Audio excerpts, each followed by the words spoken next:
Oh, hey there. My shirt, what does it say? It says, I'm a victim and it's everyone else's fault. Obviously, I don't mean this. I don't care. Now, let me tell you the difference between being a victim one time and being a victim again and again and again for the rest of your life. If I get robbed, if I get taken advantage of, if I get mugged, if I get hurt in some way, I'm a victim one time. If I refuse to heal from this and I use this as an opportunity, an excuse to just not behave properly. Okay, now I understand there's pain that's involved in this stuff. You got to heal. But if you don't heal properly and you just continue, you identify as a victim and you want everybody to know it, then you can be a victim again and again and again off of one crime.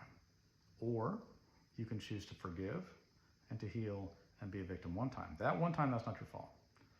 All the other times, that's your fault. I know so many people that are like, I'm this way because my family did me dirty when I was a kid. I'm like, how old are you now? Like 65. Like, you can't blame your parents anymore. You're an adult. Take responsibility for your actions, right? Like, yeah, they set you on a bad course. Heal from it, right? Like, the sins of the father, generational curses, get rid of them. Like, work it through. When I was 18, I was at a church and they said something about generational curses and sins of the father. I was like, I don't have that. And they're like, are you sure? I think you're prime candidate for this stuff. And I was like, what do you mean? And they kind of went on some things. I was like, well, when you say it, I feel pretty stupid. And they're like, yeah, well, when you say it, you sound pretty stupid too. So I worked through it. I was like, I've noticed these patterns in my family, even though my family knowledge of my own family is fairly limited. And I don't want to pass that on to my kids.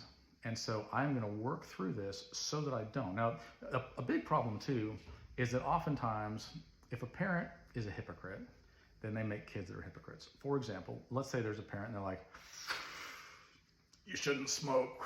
It's bad for you. Daddy does it, but you definitely should not smoke. You know what's going to happen? That kid's going to grow up and they're going to tell their kid, you shouldn't smoke. It's bad for you. I do it, but you shouldn't, because it'll kill you. And that's why, that's why I cough like this. And that will pass on and pass on and pass on until somebody goes, well, hold on now. I think I'm going to actually not smoke. And then watch your kids not smoke too. Not always, but do the work. Don't be a victim again and again. You're better than that. Love you guys.